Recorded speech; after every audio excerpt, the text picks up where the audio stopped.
አብዩቱ ስብሐተ ድንግልናኪ ወማርያም ድንግል ፍጽምት በድንጋሌ ሥጋ በድንጋሌ ነፍስ ህትምት የምትሆኝ እመቤታችን በክብረ ወሊድ ላይ የተሰጠች ክብረ ድንግልና አብይ ነው፣ ብዙ ነው፣ ገናና ነው ይላሉ ሊቃውንት ውዳሴ ማርያም ሲተረጉሙ።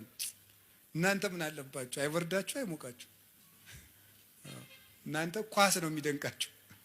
እንዴ ተጃጅላችሁ ያለቃችሁ ሰዎች ይቅር ባሉኝ። እሺ ገሎ ማዳን ዘይቤ ማለት ነው። እሺ ከቃሉ ጋር ናችሁ። እግዚአብሔር ከሁላችን ጋር ይሁን። እና ይሄ እስቲ የስሬት የድንግል ማርያምን ድንግልና የስሬት መክደኛ በሉት። በእውነት በሉ እንጂ የስሬት መክደኛ ያለበት ምክንያት ድንግልናዋ ማህተመ ድንግልናዋ ስላልተፈታ ነው። ስሬት የተባለ ደግሞ ይቅርታን ለዓለም ያወጣ ድንግልና የእመቤታችን ድንግልና። እኔ እውነቴን ነው። አይ ካህናት የታደሉት እመቤቴ ለማኅፀንኪ እግዝእቴ በረከቱ እፈቱ እግዚአብሔር ዘተጸውረ ቦቱ ይላሉ። እመቤቴ ማርያም ሆይ የማኅፀንሽን በረከት እፈልገዋለሁ፣ ይድረሰኝ የማኅፀንሽ በረከት። እግዚአብሔር ያደረበት ወደዚች ምስራቅ የማይዞር ማን ነው? ፀሐይ ጽድቅ ኢየሱስ ክርስቶስ ወጥቶ የሚያጽደለድልባትን ያችን ምስራቅ ዘወር ብሎ ማየት የማይፈልግ የጨለማው ልጅ ካልሆነ በቀር እሱ ማን ነው?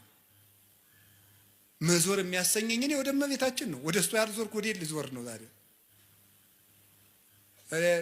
የስሬት መክደኛ በስሬት መክደኛው አነጋግርሃለሁ። በሉ በስሬት መክደኛው በሉ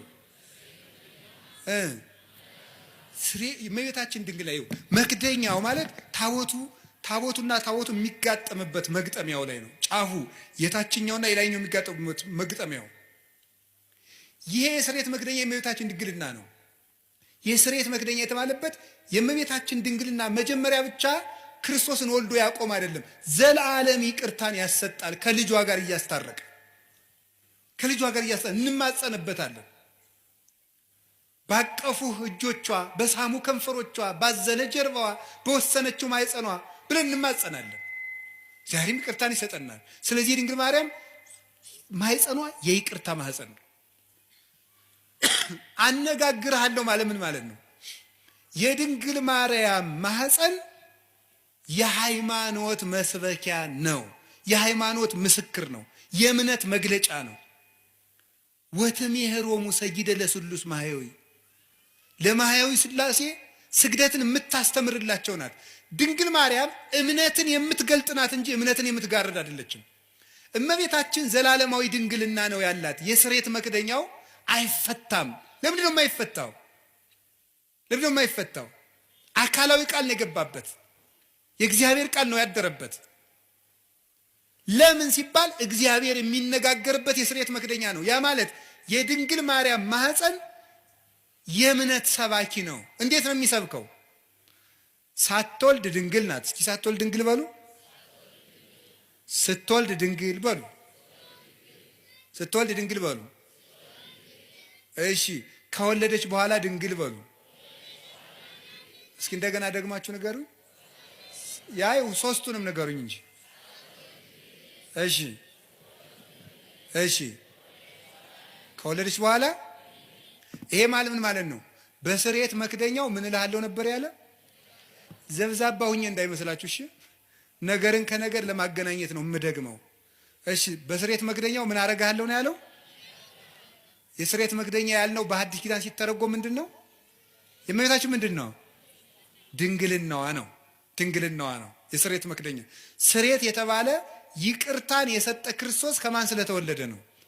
ከእመቤታችን ስለተገኘ። እንደዚያ ከሆነ ሳትወልድ ምንድናት? ድንግል በሉ። ቀጥሉ። ስትወልድ ከወለደች በኋላ ለምን በሉ እንጂ። ምን ያደርጋል ይሄ ስትሉ ለልጇ ምስክር ስለሚሆን። ምን? ኢየሱስ ክርስቶስ ሳይወለድ አምላክ በሉ፣ ሲወለድም አምላክ፣ ከተወለደ በኋላም አምላክ። ስለዚህ ዕብራውያን 13 ቁጥር 8 ላይ ኢየሱስ ክርስቶስ ዘተማለሙ ወክም ሞት እስከ ለዓለም፣ ኢየሱስ ክርስቶስ ትናንትም ዛሬም እስከ ዘላለሙ ድረስ ያው ነው ይላል። ያው ነው። ሳትወልድ ድንግል፣ ሳይወለድ አምላክ፣ ስትወልድ ድንግል ሲወለድም አምላክ፣ ከወለደች በኋላም ድንግል ከተወለደ በኋላም አምላክ። ድንግልናዋ አለመለወጡ የልጇ አምላክነት ላለመለወጡ ማስረጃ ነው ማለት።